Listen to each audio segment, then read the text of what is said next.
ধোঁকাবাজ এই দুনিয়া প্রতারক। এই দুনিয়া কেউ থামে না। সামনের সিএনজি অ্যাক্সিডেন্ট করলেও পিছনের সিএনজি থামে না, ছাড়ি দিয়ে যায় না। সামনের গাড়ি অ্যাক্সিডেন্ট করলে পিছনের গাড়ি থামে না, ছাড়ি দিয়ে যায় না। স্বার্থপর এই দুনিয়ায় কেউ থামে না। হ্যাঁ, বাফরে দাফন কইরা এই সন্তান এই বউ বাচ্চারাই আবার এসার পরে ওই দিনকেই ভাত খায়। লগের ঘরের থেকে আর আইন্দা আনছে, এরা ঠিকই পেট ভরে খায়। তোরা না কাঁদলো বিকেল, ওরা না দুপুরে কাঁদলো, ওর ভাত খায় না। স্বার্থপর, কেউ থামে না দুনিয়া। আলো বাতাস সব চলে, তুমি বন্ধু থাকবে না। আলহাকুমুত তাকাসুর হাত্তা যুরতুমুল মাকাবির। আল্লাহ বলছে, বান্দা আখিরাত ভুলে গেলা, দুনিয়ায় ডুবে গেল। তবে মনে রেখো, হাত্তা যুরতুমুল মাকাবির, এরই মাঝে কিন্তু একদিন কবরস্থানেই পৌঁছে যাবে।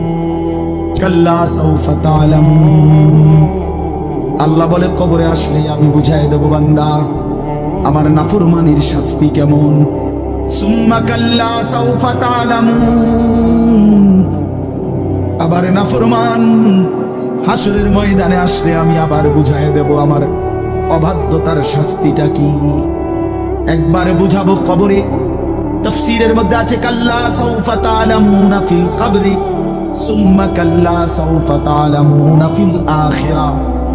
আল্লাহ বলে, একবার কবরে বুঝাইব আমারে ত্যাগ করা, আমার নাফরমানি, আমারে সিজদা না করার শাস্তিটা কি। কবরেই টের পাইবা। ওয়া ইউকাইয়াদু লাহু মালাকুন আমা ওয়া আসাম্মু আবকাম। নবী বলেন, নাফরমানের কবরে এমন একজন ফেরেশতা পাঠানো হবে, যেই ফেরেশতা অন্ধ, বোবা, বধির, চোখেও দেখে না, কানেও শোনে না, জবানেও কথা বলতে পারে না। ফায়ুদরাবু লাহু বিমিতরাকাতিন মিন হাদিদ যারবাতান বাইনা উদুনাইহি।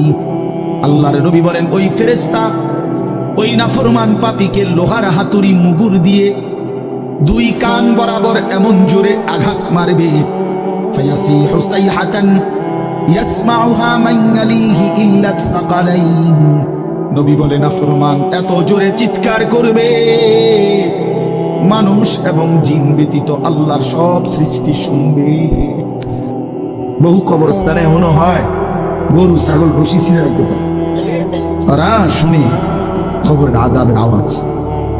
প্রিয় বন্ধু, কষ্ট পাইবা, এই অনিবার্য বাস্তবতা কবর ইমানদার হিসাবে অস্বীকার করার কোনো জো নাই। শুধু টাকা রোজগারের ফিকির, দেশে থাইকা পারো নাহলে বিদেশ গিয়া পারো, কোনো না কোনো ভাবে পয়সা রোজগার করো। টাকা রোজগার করলে মা বাপ খুশি, টাকা রোজগার না করলে না অখুশি।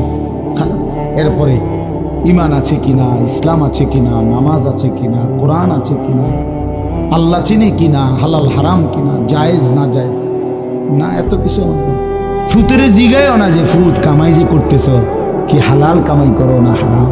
টাকা দিতেছে, খাইতেছে, ঘুমাইতেছে, বিল্ডিং করতে আসে, জমি কিনতে আসে, আপেল মালটা খাইতেছে।